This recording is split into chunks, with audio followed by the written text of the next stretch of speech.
Hola amigos, bienvenidos a una sesión más de estas entrevistas.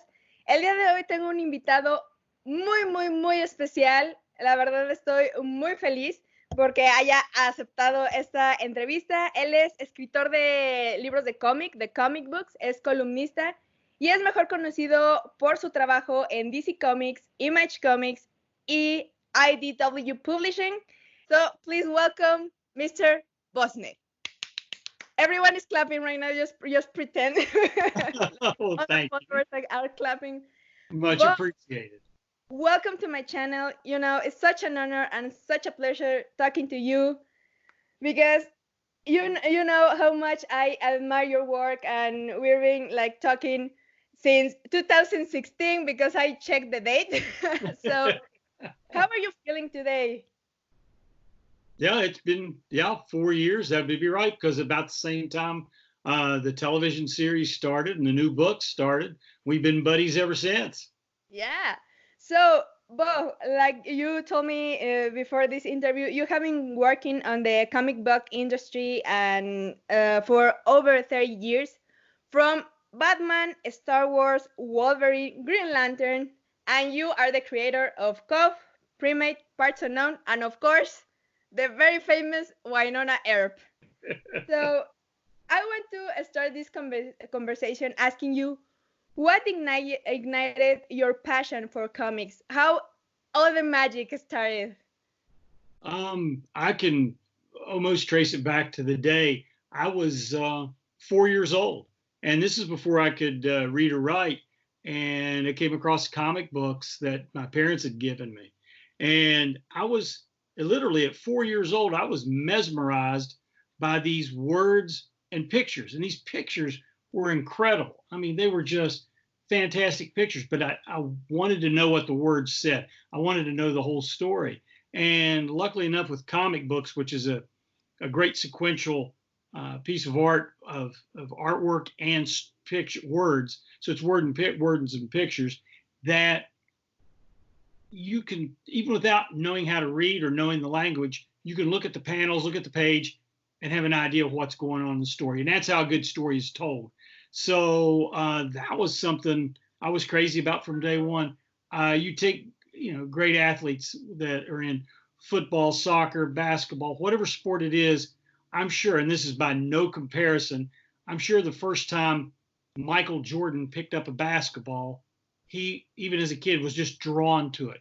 And that's the same way with me. I was just drawn to this. And it's been a passion of mine since 4 years old. And luckily enough, I never let it go. Even in my time, back earlier, growing up in the 60s and 70s, when comic books, pop culture was not, it was kind of a secret hobby that everybody had. It wasn't as global. And teachers back then would tell you, no, you need to work for a newspaper or a magazine if you want to write. And I kept saying, I want to write these fictional stories, and I want to write comic books. I want to write words that go with pictures. And that was not always encouraged back then. So it was something that I, kept up. And then when I turned right around 30 years old, I decided, I said, this is what I'm going to try and make my living from. And I said, this is the way it's going to go. And I went into it head first, and luckily enough, have not turned back since. And that's really good. So, because I read that you went to college and studied journalism, right? Right. So in a way, that I think that make easier the things for writing when you have like a academic background in writing, right? It's easier. Oh yeah, and I've got to thank Professor Ralph Turner, who I had, who at one point took the time to notice. He took me aside. He goes, Beau, he goes, journalism deals in facts. He goes, you're more drawn to fiction. He goes, I highly suggest you take, make journalism your minor and make creative writing your major. Go into that area. And he was the first teacher, and this wasn't into, I was in university, I was in college then. That's the first time a teacher actually shoved me in the right direction. Before, they were always shoving me away. And this time he said, no, you need to go for this and make this what you want to do. Yeah, I find that the thing you're saying like very interesting because it's true.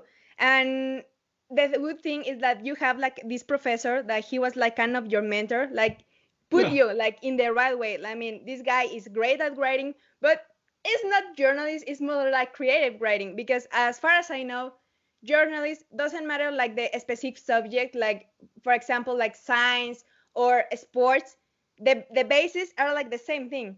yeah, So yeah, turning that into creative writing is like such a smart thing to do for you in your case. So these days, working in the thing you love and in the thing you have your passion in, it's very rare, honestly.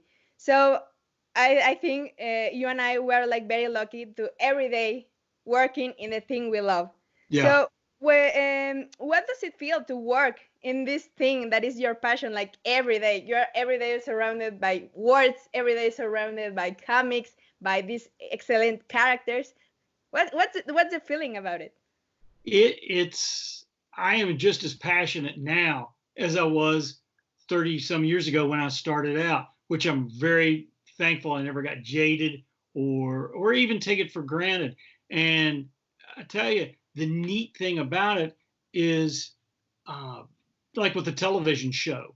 Um, we're right in the middle of our fourth season now, and we're filming it. Well, we're on hiatus now because of the coronavirus, but that usually doesn't happen when you're 65 years old.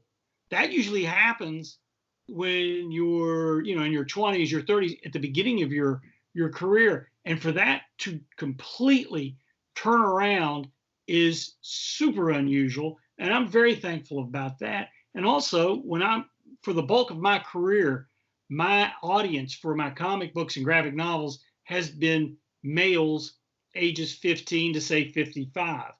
And then 4 or 5 years ago, for that to completely turn around when Wynonna Earp went global with the television show, to have an audience of females 15 to 55, that never happens. I cannot actually even think about anybody else in our industry that's ever happened to. And so again, at the age of basically 60, 65, I had everything turn around, and it's wonderful. I mean, I've gotten to, as the old saying goes, I've got my cake and I get to eat it too, and it's incredible.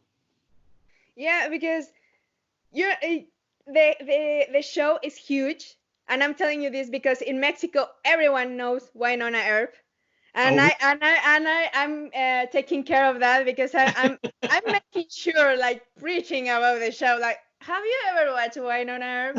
And even I need to tell you this. You were the person that introduced me into the comic book world. Because yeah. I remember, like as I was telling you, I met you since 2016. And one of the things I love about is like the creative process. Like, how do you write? How do you get your ideas and put the ideas into paper and get them out there? So when you sent me these comic books, I was like, comic books. What a weird concept. Let me check, and I love them. Honestly, not because I'm talking to you, but yeah, I have them right here. So if the people watching this don't know what I'm talking about, this guy right here, he's the creator of Wynonna Earp. The TV show is based on these comics, and honestly, I love them. So, and for obvious reasons, my favorite number is this one.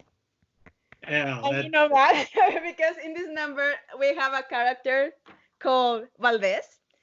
And one of the things I wanted to ask you, how do you write characters like so relatable? Because even though I'm not that tall, I'm not that strong, but I feel so related to Valdez in so many levels, so many details.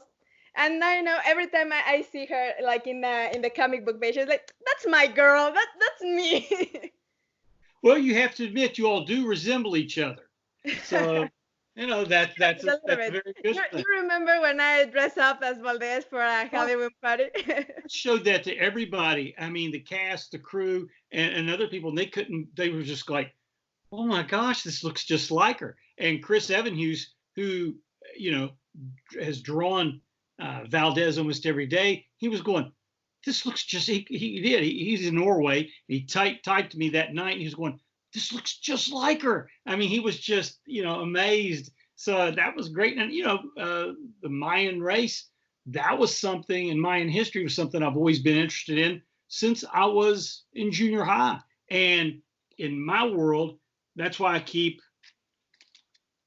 you know, hundreds of these notebooks, because I've always written down ideas, and I knew at someday, some point, I'm going to get to bring this out.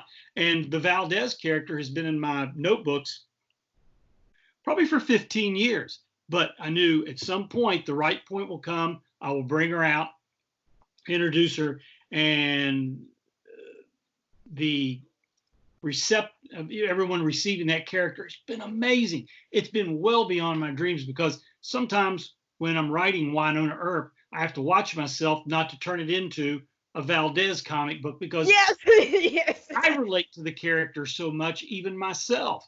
So I have to pull the reins in every once in a while. When it comes to writing a comic book, what's the first thing you think about? Like the characters, the story? What's the first thing? It varies. Sometimes I've gotten inspiration just from walking my dog and listening to music while I walk, and just a passage from a song, some lyrics will come in. They'll have nothing to do with anything else. And I'll think, it's weird. A lot of ideas just start flowing into my head. A lot of times I'll think of a line of dialogue, and that is, I'll show you right here. I keep it right here. This is my dialogue book. Any kind of line of dialogue that comes up in my head, doesn't relate to any character whatsoever, I write it in here.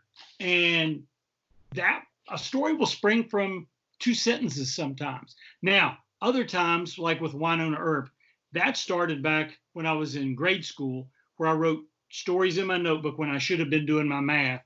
I'd write stories about Wyatt Earp and his brothers fighting Dracula, Wolfman, the creature from the Black Lagoon. And once I got into the comic industry many years later, I thought, how can I update this and make it relevant today? So I made it happen in present day, because Westerns aren't as popular in pop culture as they used to be. So I made it his great-great-great-granddaughter, changed the gender, still used the US Marshals business of process of how they work. And instead of hunting down fugitives and putting fugitives in witness protection programs, just like marshals do, I had her doing it with paranormal criminals, because I thought, why can't paranormal criminals have their own organized crime? You've got the vampires and the immortals at the top of the food chain, and down at the bottom are like the zombies and things like that. So each one, werewolves, vampires, ghouls, gremlins, they all have their thing. And, you know, they cheat on taxes. They have gambling. They have drug sales, gun sales. They do everything that real criminals do. And I just adapted that to the paranormal world. Just put a little twist on it. Awesome. Yeah, and that's why I find it like very interesting, because one of the things I have, you know, I read a lot of things about biology and stuff science related. So when it comes to paranormal, it's like the coolest thing. I don't know, but obviously it's not science, but I can relate those characters to a science thing, you know, like a very sci-fi. When in the comic book come those worlds together, it was like, it's genius. Honestly, I never thought about it. So from all the comic book you have ever written, what's your favorite and why? It's like trying to pick your favorite child there. Yeah, that's why I asked, because I always find it like very hard when I have to pick something that I really love. So I'll tell you, it's on a couple of different levels. Wynonna Earp, because it's something that I've been writing basically since grade school. I've always been drawn to Westerns, and Wynonna Earp touches on that. Even some of the books that I've done that are crime related or superhero related, there's always, to be honest with you, a Western feel, because American Western history, my favorite time is about from 1850 to 1920 in the American West, because so much happened in such a short amount of time. And with us in the United States, that's our mythology. That's our Greek mythology. That's our Norse mythology. That's Mayan mythology. That's ours. So I've always been drawn to that. There was a book I did with Chuck Dixon and Dan Brereton in 1989 called The Black Terror. The Black Terror was a Golden Age superhero. We did a modern slant, and it's a crime book. He wears the costume and looks like a superhero, but yet it's very much a PG-13 crime book in 1989. We were up for awards for it back then. That's one of my favorite books, because that book it's never gotten dated. The character's never gotten dated. It's as relevant today as it was in 1989. So that's always been one of my favorites. And to be real honest with you, I've written a lot of books for Marvel and DC as well. And especially when I was doing DC Comics, I was doing Guy Gardner Warrior, one of the Green Lanterns. I did that for 2.5 years at DC Comics. One night when I was sitting there writing an issue, and it might have been issue 42, I think, and Superman was a guest star in it. So I had him, and I'm right in the middle of this, is like at midnight. I'm sitting there writing, and all of a sudden I just stop. And I think to myself, I'm putting words into Superman's mouth. I'm writing Superman.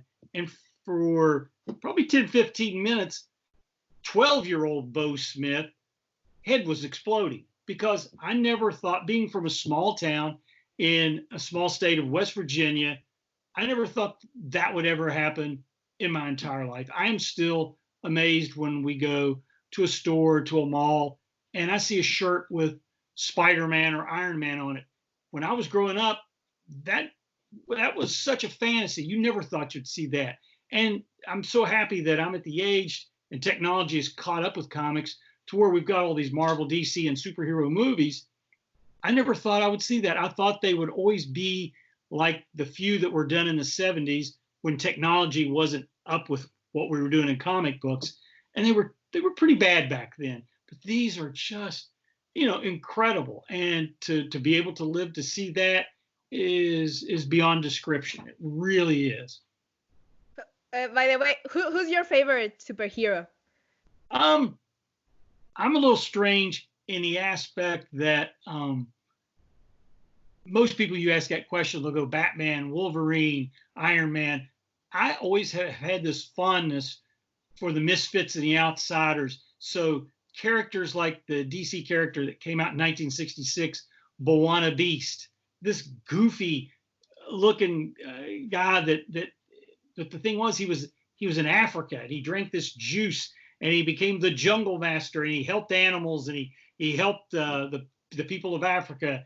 And he was always a favorite of mine. He was kind of goofy, but he was odd and different. Another one was Red Wolf at Marvel Comics. He was this Native American character who acted just like anybody else, but no superpowers. Him and his big wolf went around the streets of New York stopping crime. So I've always liked the oddballs and the misfits. But as far as mainstream and stuff, I always enjoyed the Submariner at Marvel.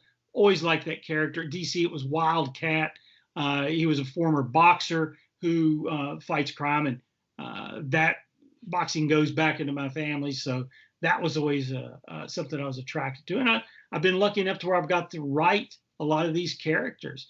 The Black Terror, for example, was a favorite of my dad when he was a kid in school. He used to talk about reading the Black Terror comics, and that was kind of an inspiration to get to redo that.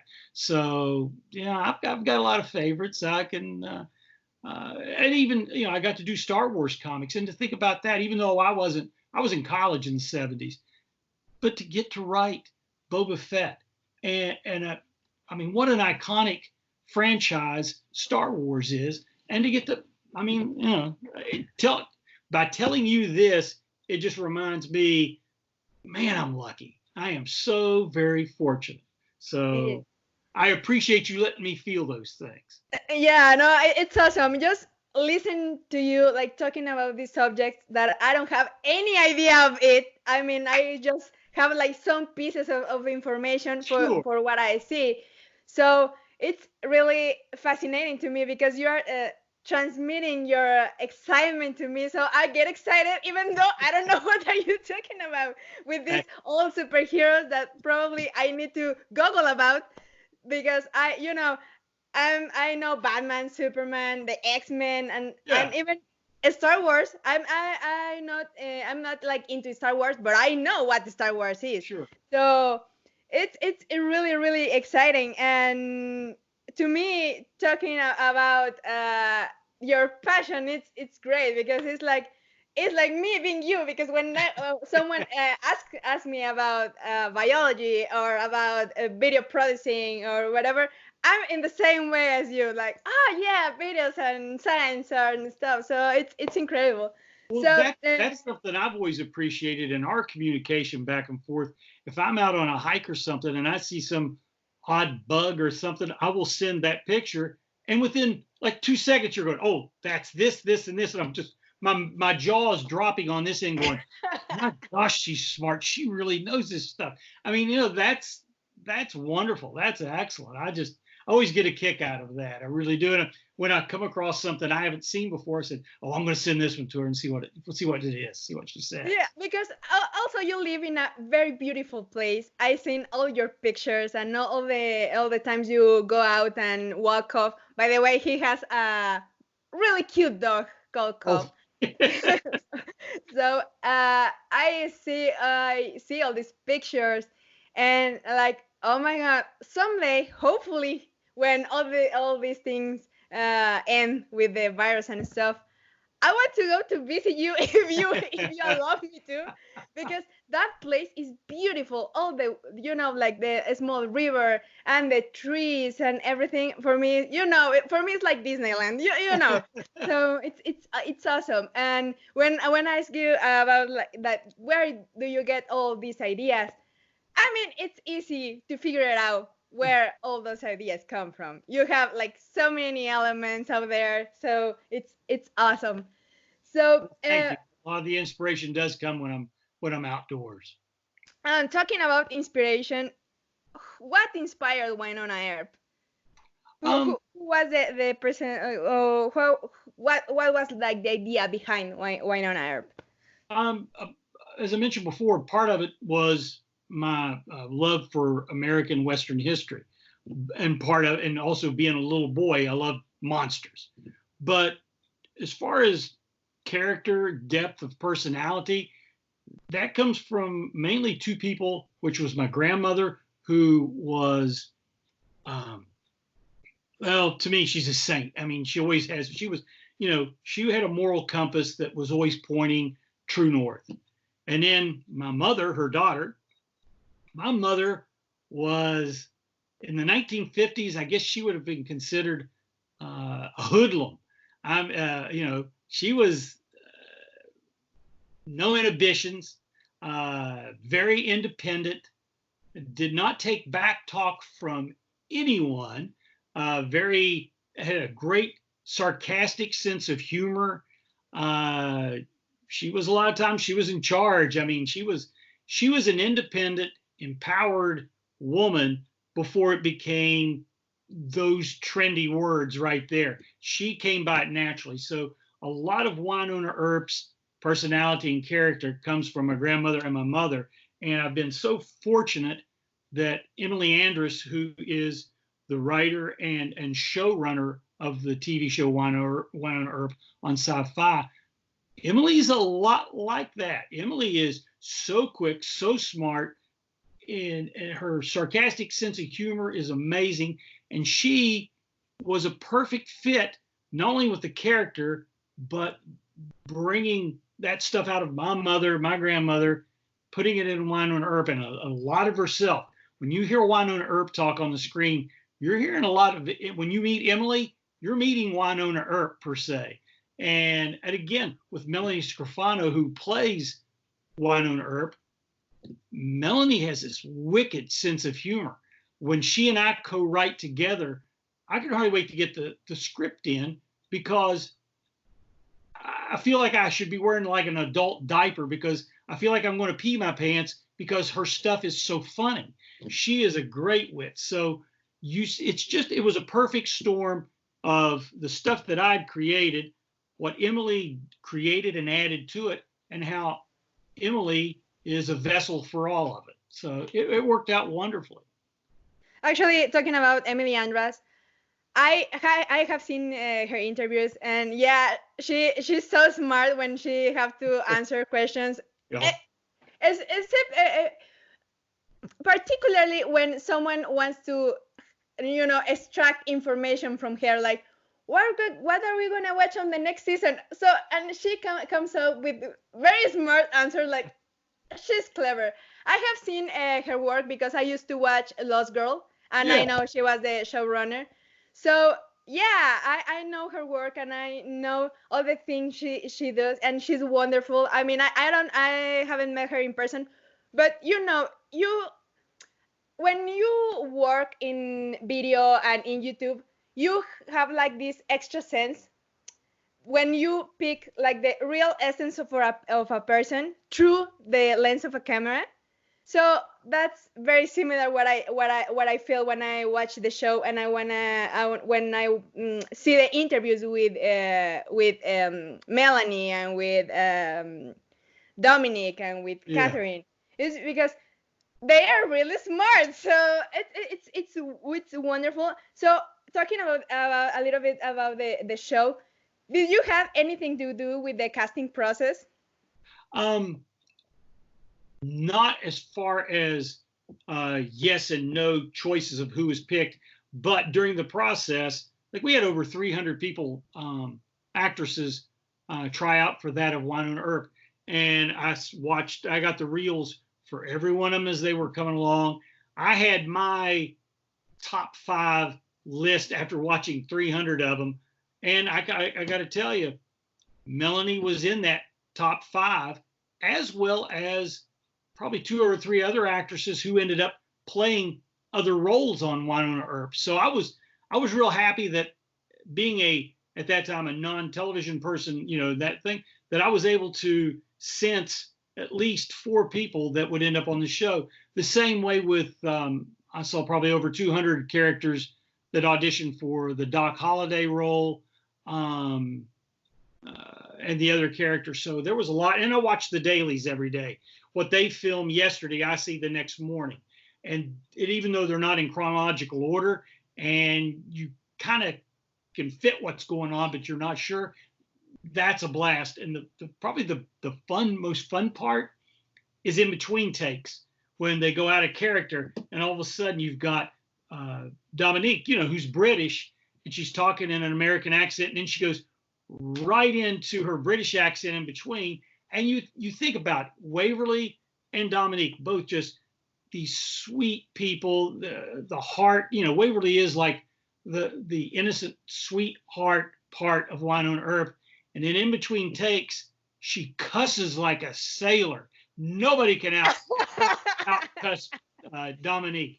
Melanie comes close, but Dominique, and just it's like listening to Mary Poppins say the nastiest things in the world. All funny, all humorous. And then you've got a character like Tim Rozon, who plays Doc Holliday, who you would think rough, tough, and in between would be that. And in between takes, Tim Rozon's like, "Oh, excuse me, I'm sorry. Oh, thank you very much." The most polite person in the world, where 2 seconds ago is Doc Holliday, he's pointing a knife in somebody's face and telling him he's going to cut their eyeball out. So it's the dynamics of the cast is just amazing. We were talking about Catherine a while ago. She plays Nicole Hott. I believe, this is my just personal thing, in any era of filmmaking, whether it's the 30s, 40s, 50s, 60s, whatever, Cat could play in any of those decades. If she were born back then, she would have been one of those elegant 1940s screen stars, In the 60s, she would have been one of those groundbreaking actresses that was doing all kinds of different roles. We've got each cast member can do, their range is so varied. And Emily is great about even the reoccurring characters and the guest stars that she brings on the show. They all bring something to the table. They all take that character that Emily has put into a script and the writers, and they add their creative layer to it, and it becomes even so much more. Michael Eklund, who plays Bobo Del Rey. Yeah, I was about to ask him about him. He is awesome. I love his character because he's like, I don't know, he has like this cute face, like, oh, he's cute, but oh, he's so mean. Yes. I'll give you an example, a little anecdote. In the first season, my wife Beth and I were up on the set, and we're filming late at night. And it's this scene where Bobo Del Rey's on this bridge at night. He's got a flamethrower. And in between takes, the director comes over. He goes, "Hey, Bo, we got a few minutes. Would you all like to meet Michael?" And I said, "Oh, yeah." And Beth was going, "I'm afraid." He's got, the whole thing. And in a few minutes, he was growling. And she gets to meet him. He is such an articulate, sweet, creative, nice guy. She was going, how did he flip that switch? Going from mass murderer killer to sweet, nice, poetic guy in 2 seconds. Michael is great. Michael loves, all of them do, but Michael truly loves all the Earpers. He loves the fans. He loves their input on the character. And again, going back to the cast, so lucky to have so many really talented people. I'm just so fortunate. Yeah, I perfectly can see that, because that's why I like and I love the show, because the show, every character has, like I said before, they have like some traits, some characteristic that is very relatable with a normal, regular person, a teenager, a kid, a grandma. They have like these traits that made me relate to them. And by the way, going back to Catherine Barrell, shout out to her for wearing my t-shirt. I really appreciate it. The day I saw that, I almost died. I was like really excited. Like, I can't believe I almost passed out. So Catherine Barrell, if you're watching this, thank you very much. I really appreciate it. It was a great shirt, it aptly fit. So, that was great. That was great. So yeah, going back to the characters, yeah, they have like this, they are so talented. And one of the things that when you talk about Dominique, I can't picture her like saying that, because I see her interviews and she was like, she's like so cute and fun. So it's like different. And one of the things I appreciate about shows is the back scenes, because I love productions and I love to figure out how things are done. So when I see these videos with snippets of the real person, I really appreciate those, because you can see how hard they work, and I'm pretty sure that this show, like, getting huge is like a big accomplishment to them, because they have been working, because like people outside, we're watching just a regular TV show, but people sometimes don't realize how hard an actor or a person in the industry needs to work to get a role like those. You're 100% right. Not only to get the roles, because like I said, 300, 200 audition, but once they get it, every day when I watch the dailies, the rushes, I could not be, and I've done a lot of things in my life. I've been around the block, and I am not tough enough to be an actor, in the fact that there's so much repetition in doing scenes, to get different not for mistakes, but to get the different camera angles that they need. The director needs this. They're doing this in Calgary, where it is sometimes literally, 10 degrees Fahrenheit. They don't have on winter clothes. They'll have on their regular clothes, and to work 10 to 14 hours a day doing that. Some of them are night shoots. It's amazing. I mean, without giving anything away, there's some scenes coming up in season 4 that they're filming now. I don't Or want to know anything about it. this is not giving anything away. No, I'm kidding. But the physicality Yeah. that Melanie and Tim are going through in certain things, and I know it's 10 degrees. I know the wind is blowing. Not one sniffle, not one complaint, even in between takes about how cold it is and stuff. I would be in the fetal position crying for my mother if I had to do that. And they're getting drugged by a truck or whatever it may be. And the fortitude is amazing. So yeah, being an actor is not easy. Working on the crew is not easy, because if you see 7 people on the screen, you can also imagine there are at least 60 other people behind there doing all sorts of stuff, and it's amazing. It truly is. It's been a learning experience for me in the last 4 years, being on the set and being a part of all this, learning the process. I love hearing from our crew. What do you do? Is your job to this? Oh, this is amazing. It's like going to school for free. Yeah, it's like every person that works in that crew, and I'm pretty sure everyone like does like a very crucial job in Yes. like a big production. So one of the other things, first of all, I appreciate all of you. If you guys are watching this, I hope you do. I appreciate your work. You don't know how much, because through my life as a YouTuber, being a YouTuber is hard. Let me tell you something, especially when it comes to science. So sometimes I have to retake some stuff. So I can't imagine how hard it is to be an actor, because everyone like see, the first thing, no, they are famous or they are rich, but people don't see like the part in between, that they only see the success of the show is big, but the hard part that nobody see. I don't know, I'm imagining the struggle, I don't know what else, depression, or Yeah. I didn't get this character that I really wanted to get. So I appreciate you guys. You don't know how much. Oh, So, that's great. and for the people who are watching this that don't know what Wynonna Earp is, how you describe Wynonna Earp?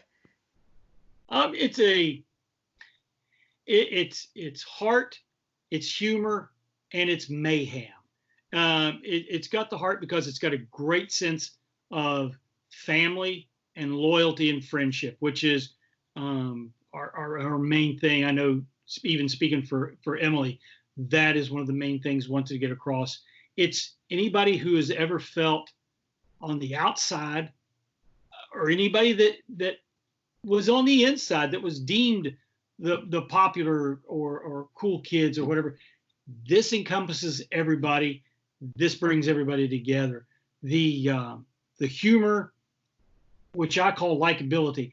When I'm writing, and Emily does the same thing, every character, whether they're good, evil, in between, have a spark of likability to them. And you take the character of Bobo Del Rey, and they've been able to take Bobo from 4 seasons to show that Bobo doesn't think he's evil. He thinks he's right. That in a good, in quotes, villain is great. They don't think they're evil. They don't think they're mean. They just think, this is the right thing. I think this is what I need to do to get that done. So the likability factor in every character, even if they're a minor character that's in there for a couple scenes, that shows. And the mayhem, well, that's the part where you're bringing in supernatural. You're bringing in science, real science. You're bringing in drama. You're bringing in all this action of, it may start off, yeah, I'd like to make a railroad train explode. Okay, well, to make that railroad train explode, let's have a supernatural 100-year-old demon do it. Okay, yeah, I like that. Okay, well, let's have a hurricane happen at the same time. I mean, they just bring all these things, and we've got plenty of that. And even on our show, which is a small Canadian production, we have a small budget, but we're still able to get those, not big special effects, but the audience to feel the special effects. That's why you see so much of our show is filmed outside. we've got this beautiful scenery in Calgary, and seeing that scenery doubles our production values. So we couldn't ask for more than that. And it's worth the sacrifice of everybody having to be out there in 2 feet of snow sometimes. Yeah, and you're seeing these things in the results, in the audience, because people loved it. So the thing also I like about the show is that you guys listen to the audience, and that's a very special part when it comes to shows, because I think I love TV shows, I love movies, but when you see a very good show, I'm not saying any names, just a very good show, and it's the first season is great, the second season, the third season, and the fourth season, just I don't know what you guys are doing anymore, but because they don't listen, the audiences. I know we not always can get the things we want. I mean, this character get with this one or whatever, because you have like a specific storyline. But sometimes a really good TV show just get all messy, and where is my good TV show that I start to watch? So I think I like about Wynonna Earp is like you guys listen and take those small notes when it comes to writing and when it comes to certain scenes. So in your case, how much do you work with Emily? I don't know if you guys, I suppose you have like a writing team for the TV show, or it's just show, Emily? yes. Emily has a writing team. Usually it varies, 7 to 12 different people, for different ones. It's like directors. We usually have about 4 to 5 different directors during, that come in, come out, they switch. And that keeps things not only fresh, but it adds layers, creativity layers to it. But, it's shown in the 4 years. Emily and the writers really participate and engage and listen to what the fans and the viewers want, what they suggest. And she has a great sense of feeling that. It's like the Matrix. She knows what they want, and she's able to add those things into it, not specifics of, this particular thing we want Waverly to do this and then Doc to do this, but just that whole trend and movement of what they would like to see with the characters and the storylines. She's able to do that and incorporate that with her vision into the show, with the comic books and the graphic novels the same way. I'm in, every day I'm in constant contact with everybody via social media. And I love when the book comes out, I love hearing what they liked. I love hearing what they disliked, or what they'd like to see, because again, okay, I can incorporate that and give them more of what they want without compromising just what I see in my head as well. And it's been a perfect marriage with all the Earpers, whether it's comic books, whether it's with the television show. It works out. And Emily, at the beginning, read all the books that I'd done, talked to me about some of the stuff she had done before anything ever got filmed. There was a Wynonna Earp Bible, a manual, and a script, but a script for the first thing. And there were a lot of changes. I mean, a lot of it's different from the comic books, and including the great part in the comic books. I'd always written Wynonna Earp at the peak of her career in Black Badge. She's 40 to 45 years old, which I felt was a part of characters that people weren't getting.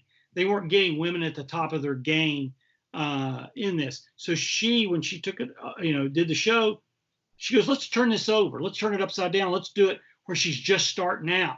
And she's a mess. She's doing some things right. And I love it because that reflects when you are that age. Wynonna Earp, this time is supposed to be like 26, 27 years old. Yeah.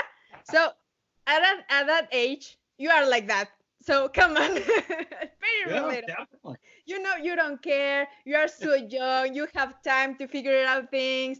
I don't want the responsibility, but this gun is really cool. So let's see what happened. Yes. So yeah. It's very, very relatable. So what did you expect the success of Wynonna Earp? Because your own comic book is successful, but Wynonna Earp, the show is massive. So Yes. did you wait like anything of that? It passed for your mind at some point, like someday this is gonna happen. Well, I had a lot of. Well, I've been writing Wynnona Earp for 20 years, and it's been done extremely well in the comic book business. You know, it's always done great with readers for 20 years. It has to go that long, and through that 20 years, it's been optioned for television a couple times and didn't get here, didn't get there. So part of me was like, at the beginning, yeah, oh, real excited, this is gonna be a TV, and then finding out that's not the way the film and television industry works. So, you know, hey, I'm doing my stuff. And for it to finally happen, and it happened fast. Once Sci-Fi Channel, once Emily and all them got on board, I mean, it happened quick, bang. The next thing I knew, you know, we were in production. And part of me, until I actually went on set and stuff, went, oh, yeah, this will be all right. You know, we'll see. Because I had so many years of it coming close, but didn't happen. And then once I was there, once I met everybody, it all became real. And the biggest part that I was surprised at, because you have perceptions, I thought, oh, it's going to be very, even though it's Canadian, I thought it was going to be very Hollywood. You know, okay, you know, people are going to be nice to meet you. Hey, great. You know, the cast and the crew have literally become like family to my family. Beth and I look at most of them. I look at Tim as a younger brother.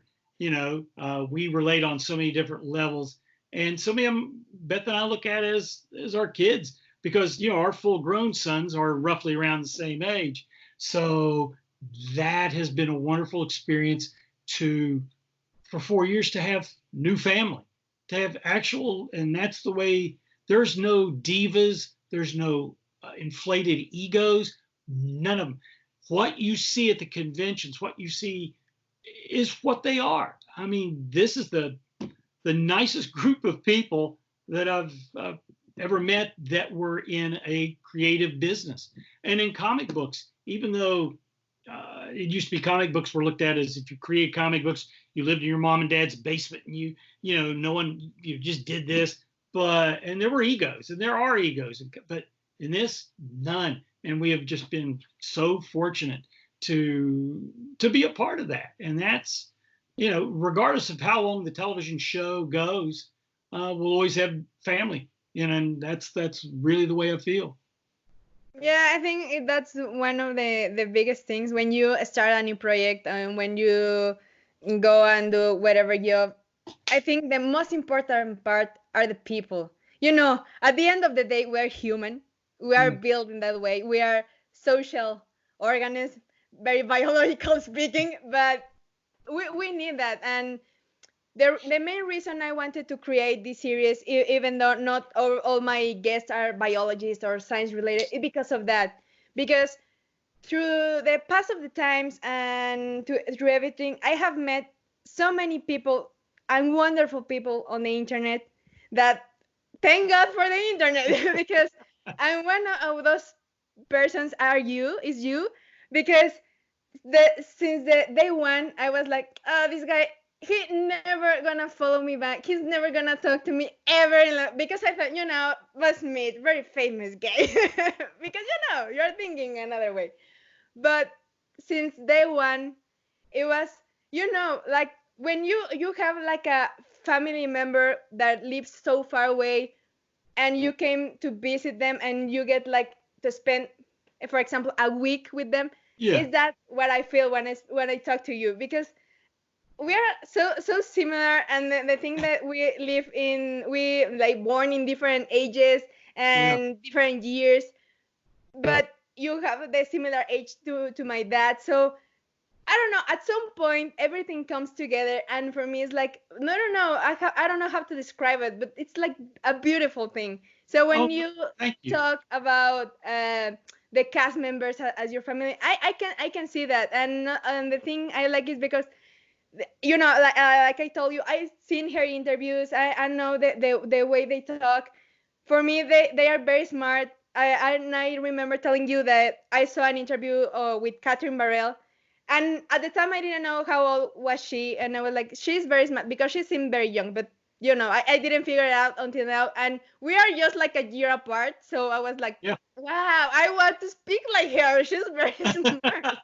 So yeah, it's very interesting. And the thing when you talk about the conventions and the things related to it, you've been to comic book how many times? Comic Con, sorry. How many times have you been in Comic Con? At least 21. So how was like the first experience when you went there? Because Comic Con is like a huge thing for pop culture, comic books, TV Yeah. shows, and more recently movies and stuff like that. So how different it is attending a Comic Con from like the first, the second time to the most recent one? I'll tell you the funny thing. The first one I went to was in the first Comic Con San Diego that I went to was in the mid '80s, and it was in a small venue that people were set up at card tables. They just had little tables set up. It was nothing like what it is today, and it was just like a regular comic book convention. There might have been two people that might have been in a science fiction movie there, but it was mainly just comic book stuff. And over the years, going each year, I saw it grow and grow. And the one year we were over in the big convention center now, things are getting big. And the one year where we had more people attend Comic Con than attended the Republican Party's national convention, that's when things changed. And from there on, it became the Cannes Film Festival of the United States. I mean, it became global at that point. And now, you're looking at on-site, which is in the convention center, and off-site, you're looking at 250,000 people that converge on San Diego, and it's mind-boggling. I've been going for so long and being so much a part of it behind the scenes and in the scenes that it's easy for me to get used to it. I can manipulate through those thousands of people and walk and I know where I'm going. It's like being in my own neighborhood. But when I go with with my wife or a friend who it's their first time, or they're just the entire time. I mean, I can't get my eyes because I don't have big eyes, but they're just like, oh my gosh. And they're seeing the costumes and the people where I'm just going, yeah, turn around, let's go this way. It is overwhelming. And I suggest anybody that's never gone, if they could experience that once in their lifetime, it's amazing. It is just the most overwhelming thing ever. Yeah, ever since I get into TV shows and movies, I seen the videos and I seen the reviews of Comic-Con, and like you said, one day I need to go, because one of the things, I'm a very quiet person, and so when it comes to a crowd, I get like, this is so huge, and I get so nervous because it's like I always say, you see me talking to you very outgoing and very whatever, but when I'm in a place where I know nobody and it's a lot of people, I'm super, super shy. So it's a change of personality, very radical for me. So yeah, I can imagine. So for you, I think one of your, pinch moments like this is happening, it's in Comic-Con, or what have been an experience of, wow, this is real, this is happening right now with the show? In my own, I live in a very small town here in Cerrito. This is only the population is only 1,400 here in this, that's all it is. And where I grew up, which is just 5 miles down the road, which is Huntington, West Virginia, that's where I went to college. It's 55,000. It's a lot larger. The part going out to the conventions and the shows and appearances, I'm used to that. I've been doing that for 34 years. I'm used to that. I'm used to all the crowds. I've always got the barrier of the table, so I don't feel like I'm getting smothered. What really amazes me is when I'm at the grocery store here in a small town or something, and someone will come go, "Oh, you're Beau Smith. Yeah, you've got that TV show and you do that comic book." That's the moment where I'm totally taken back and going, you know me? You know who I am? It's not in a big city, one of these things. We were in the middle of New York City doing a book signing, lots of people there, and that I'm used to. But going to the mall and I'm looking in the bookstore, looking, someone comes up, excuse me, are you Beau Smith? That just makes my head explode because I'm going, how'd you know that? I'll read your books, I'll watch your show, and I'm going, you don't expect that in your own hometown. So that's actually the big moment. I'm used to the being anonymous and being able to go, because a lot like you, I'm not a big crowd person. I mean, socially, when I'm on for these things, I can go and I can do that. But other than that, I keep quiet. I'm, low key to myself. My wife is just the opposite. Beth is open arms to everybody, every stranger, anybody. We went through Los Angeles. We're walking down the street and she's, hey, how are you? Hey, how are you? And I'm going, no eye contact, no eye contact. I was afraid, this way mug us or something. And, but I'm pretty much the opposite of that. I'm a bit of an introvert and a bit shy. So I'm able to, work and do this stuff by myself all the time. But I tell you, and I don't know if it works the same for you, my friends that are my friends for life. I still have regular dinners with grown adults, people that have been my friends for over 50 years. We still get together. We still do that. My best friend, he and I have been best buddies for over 50 years. We talk every day. We have lunch once a week. Those are the relationships that really mean something, because if you let somebody in your inner circle, that should be not only for you a big deal, but for them, as far as friendship, the same thing. And I'm totally into that friends for life type of stuff, more so than I am the casual pat on the back, hey, see you later, that kind of thing. I agree.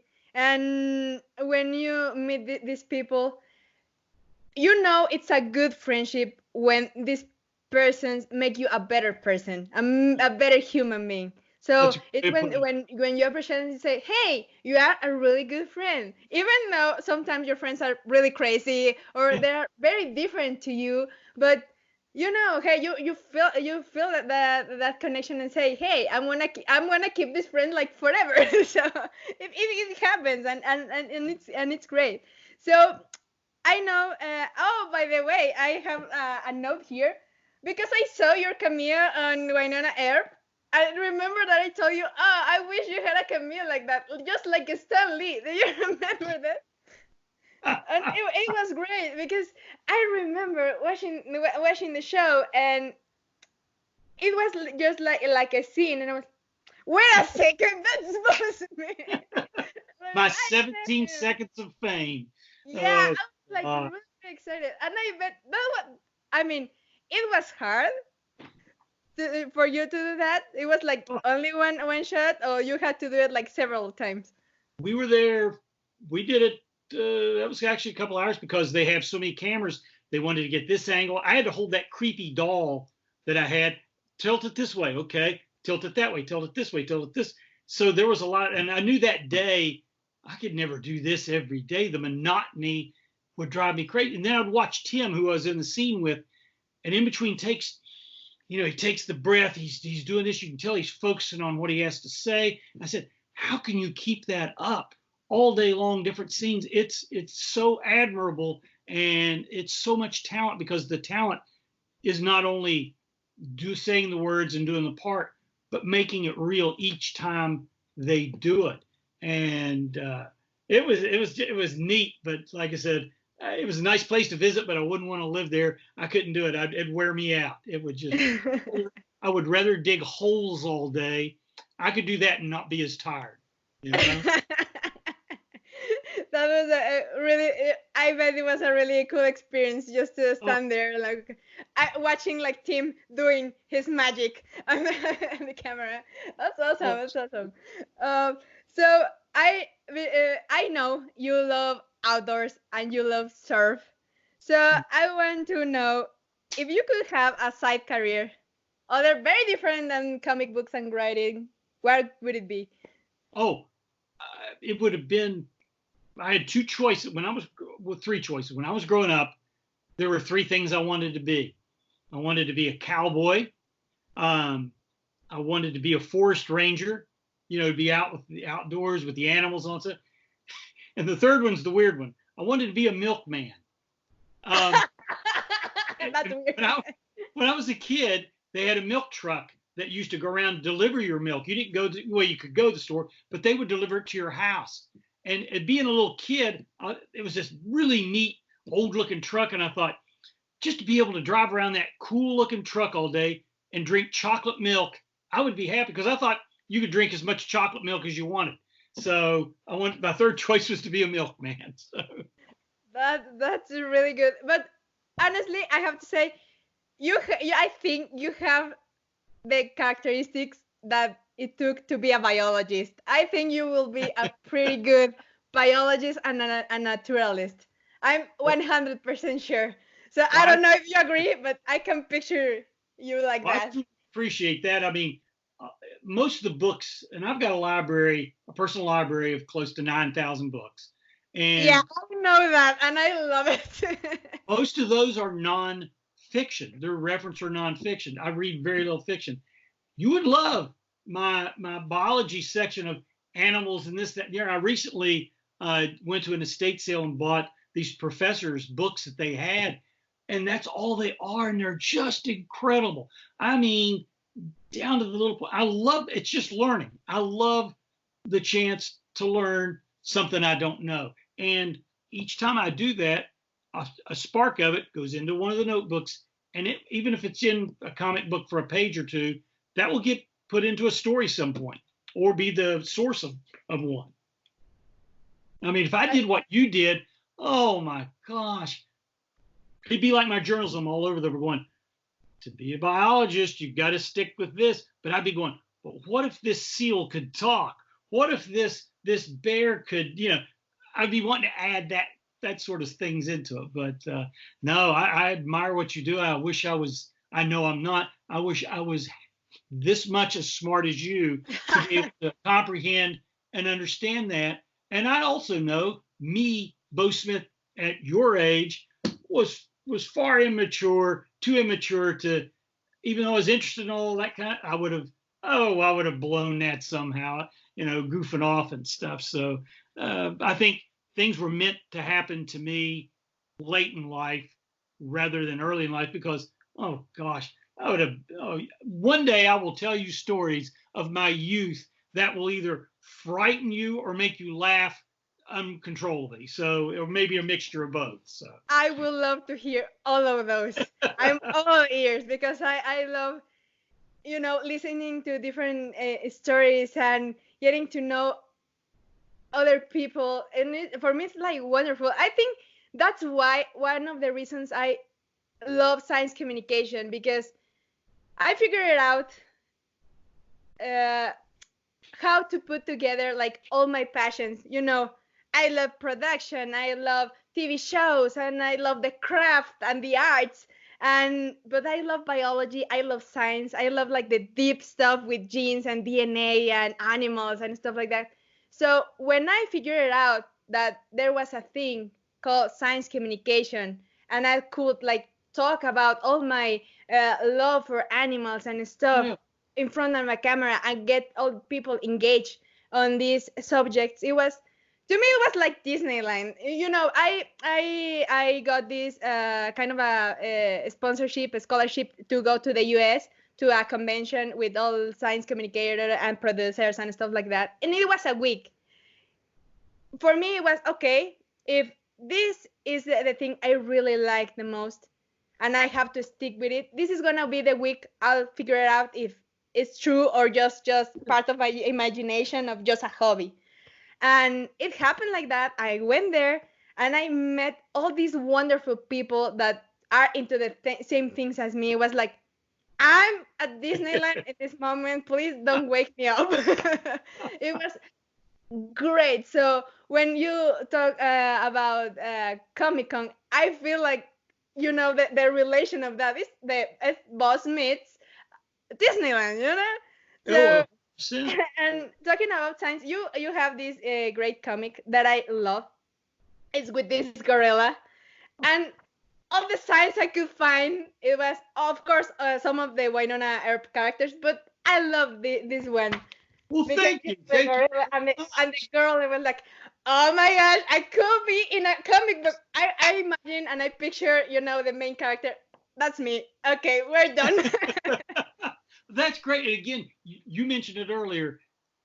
When a reader says they related with a character or related with a book, that's gold. That's because I sit here, I write this stuff alone by myself. I look at Cobb every once in a while and go, Cobb, what do you think of this? And he's like, give me a treat. He doesn't. And to find out that, and again, like you and I are thousands of miles away and stuff, but to get someone that related to it and got that's huge. I mean, that's the reward right there. Yeah, we get paid to do this stuff, but that's really the payoff and the reward is having someone being able to relate to it or go, yes, I get this, and that's a big compliment. That's a huge compliment. Thank you. Yeah, it's a great feeling because I got this the same these pinch moments when I get to do conferences and talks and panels about science communication and biology. I know a lot of people watch my stuff and the things I do, but you never realize how much you can impact in a person's life. So for me, when people came up to me and told me Sophia, the things you do, I really love them and I relate to the stuff you do a lot. And because of you, I want to pursue a career in biology. So like you said, is that kind of thing is your payment because you feel so good, I'm doing good things here. I don't know how much it's gonna take me to make it up there, but with that, it's like the best payment ever. So that's great. That's why I wish we had this technology when I was younger, because if I could have found, like you and I were talking about with these going to the different things, someone else that understood it, or I could even look up to that did it, I would know, okay, this is possible. This can happen. And you're 100% right. For everybody that watches your channel and sees this, that's going to inspire them to go at least know, hey, I can do this. I can, whether they end up doing it, that's up to them. But you've handed that off. Where back in my time, I did not have enough of those kind of things where you can do this. I mean, I got into comics through, I'll be honest with you, a desperate time. I mean, I was in jobs that I knew were only going to go to so far, so much of a level.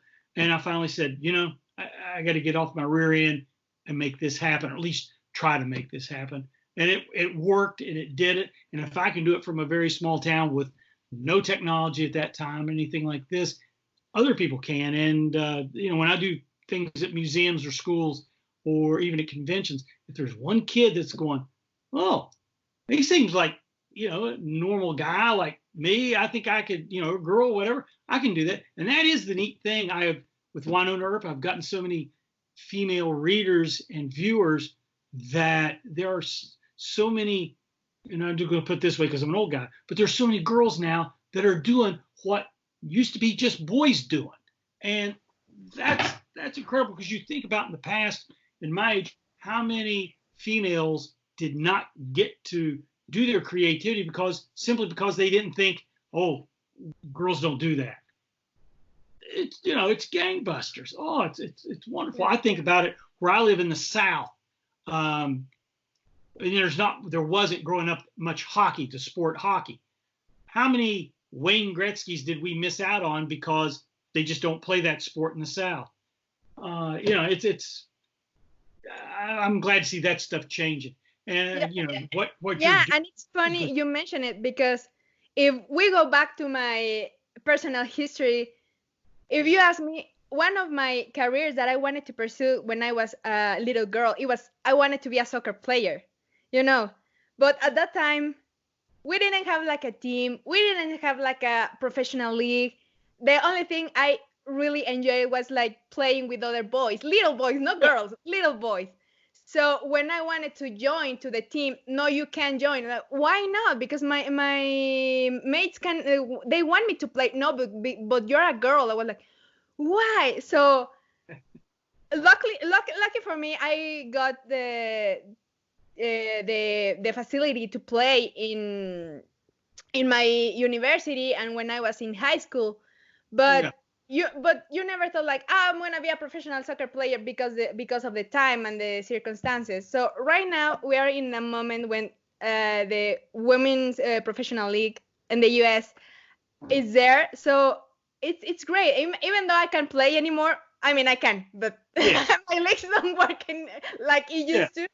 So I'm just a fan more, and I get really excited because now we are providing that opportunity for other girls that they can play soccer and they can be whatever they can be regardless of their gender. So it's really great that you brought that up. So just to finish this conversation, I want to ask you like the same thing I ask every guest I have on my channel is, what advice you could give to any young person that want to pursue writing, journalist, comic book creator? What's like your ultimate personal advice for them? One of the things would be find out what you love in life, what you like to do, what you're interested in, and find a way to get paid to do that, to make that a job. I've had this experience so many times, and one of the best ones I can think of, about 15 years ago, I talked at a school, and I told them that. I said, went around the room, I said, what do you want to be? One guy said, I want to be a doctor. Well, I was able to tell him, do medical school and stuff. But one guy, typical little boy, goes, I want to play Major League Baseball and at the time he said Boston Red Sox was his favorite team because I want to play for the Red Sox. And I said, do you play now? He goes, yeah, I play here in middle school. And I said, you want to play in high school? And they said, then your hope is to be good in high school or college enough to where you'll gain interest and possibly that could happen. I said, but just as in comic books, just as in television, there are very few people in sports that get to that level. I said, but that shouldn't stop you. I said, be a part of sports somehow. I said, whether it was a broadcaster, whether it was a coach. I said, I named all this, said everything. I said, people run the ballparks. You're a part of baseball. Find a part of that and be a part of it. We kind of left it at that. Well, 15 years later, I run into this grown-up. And, I didn't change. I still look the same. But he comes up, he goes, of course. You talked at my school. And I said, oh, okay, great. We're sitting there talking. He goes, and he refreshed me on what I just said. He goes, I said, well, great. What'd you end up? He goes, well, I didn't, because I'm not playing for the Red Sox. He goes, I am the equipment manager for the AAA team for the for the Arizona Diamondbacks. So, he's this far from Major League Baseball, but he's in baseball and he's working equipment and he's been doing that ever since. And he says, I just want to thank you for giving me the advice. He goes, I love baseball. And he goes, now I'm getting paid to do it and I'm a part of it. And that made my day. That, again, it was like one of those situations where you never know if you're making an impact, but you plant the seed and it's up to everything else to see that seed grow. And he was happy. He was doing what he said. I tell a lot of people, especially with writing a journal, write anything, write a laundry list. It doesn't matter, a to-do list. As long as you're writing every day, the stories will start seeping out. Your feelings will start being put on that piece of paper. And before you know it, you're putting that together. And the day that you decide you want to share it with somebody else is huge. That when you're willing to share your own creativity or your own personal self with somebody, that's a big level, and that's an achievement right there. So yeah, it's just finding what you love to do and find a way to getting paid to do it, and you can do it for a lifetime.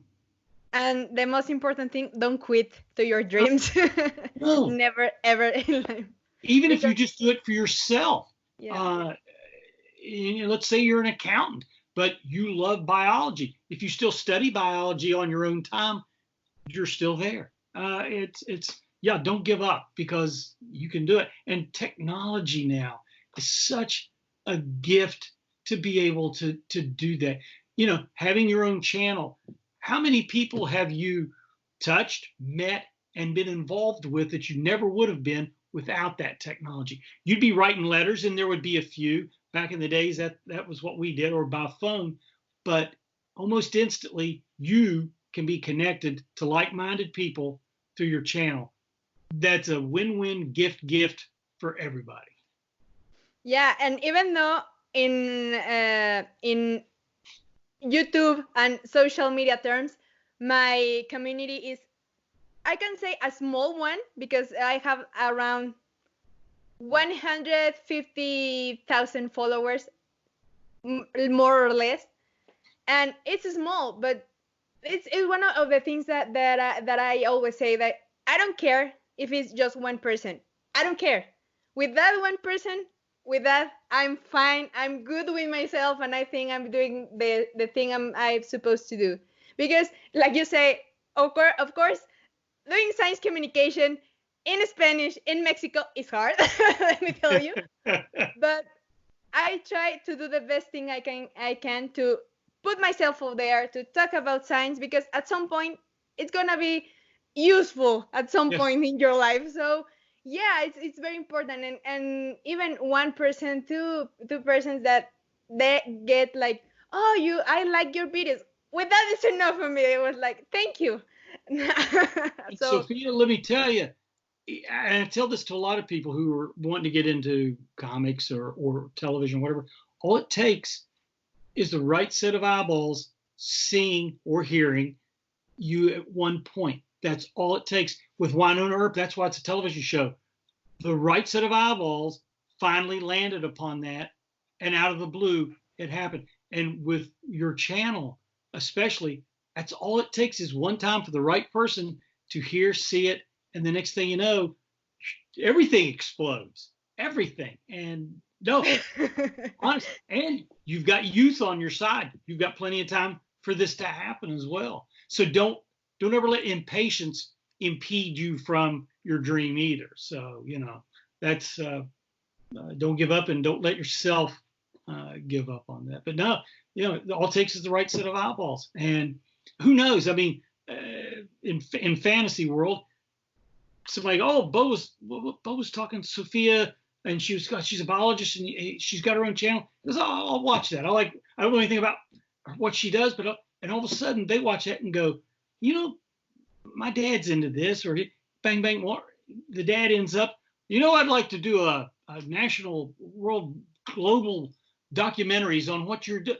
Bang, you never know. Yeah, so, you never know. You don't, and that could happen overnight. That's all. Again, right eyeballs, right time. Yeah, hopefully someday I'll be as big as Wynonna Earp. It's gonna be Sophia Earp. No, just kidding. You'll probably exceed that beyond your belief. Yeah, hopefully. Beau, thank you very much for talking to me. By the way, if you could give your social media handles, where people can follow you, where people can watch Wynonna Earp, all the things you wanna promote right now, that's your moment. What's the easiest things on Facebook? Just look up Beau Smith. Bang, I'll turn up. On Instagram and Twitter, it's Beau Smith Ranch, at Beau Smith Ranch, and that'll show up. I try to focus just pretty much on those three, which time-wise allows me. But in half the time, just Google Beau Smith. I'll come up. You know, I'm easy to get a hold of, so that's generally not a problem. But right now I'll tell you this, Melanie Scrofano and I are doing a new graphic novel, and it's at Clover Press, and it is a new project, science fiction, humorish kind of a thing. It's not Wynonna Earp. This is something totally brand new, and we're doing it at Clover Press, and they have their site and social media set up, so they're Clover Press. But Melanie and I are working on that right now, doing that. Tim Rozon and I we're working on the new Wynonna Earp graphic novel at IDW Publishing right now. And also at Clover Press, I'm doing a new book called Maximum Jack. It is a superhero slash Beau always wanted to be a forest ranger type of comic book. I'll just leave it at that. So, so I'm working on 3 projects right now. And the show, we're filming season 4 right now. We're on hiatus because of the virus, but we'll go back and finish that as soon as all this is taken care of and changes. So those are all the newest things that are happening right there.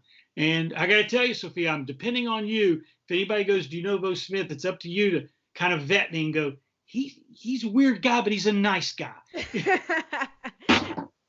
I always, when I talk about you when I talk about you are here.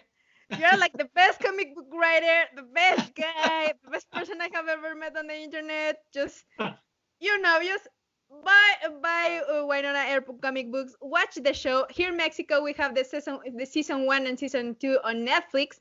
So also shout out to all the cast because those guys are great. So check them all out because like Beau said, they are always working in other different stuff and other different projects. So always is good to check them out. So thank you, Beau. I really appreciated you taking the time to talking to me. And I'm gonna switch to Spanish now. Muchachos, ahora ya lo saben, amigos. Beau Smith, muchísimas gracias. Ya saben, síganlo en todas sus redes sociales, chequen Wynonna Earp. Hagan lo que ustedes hacen, denle like, click, compartan este video. Muchas gracias. Nos vemos en la siguiente. Bye. Thank you.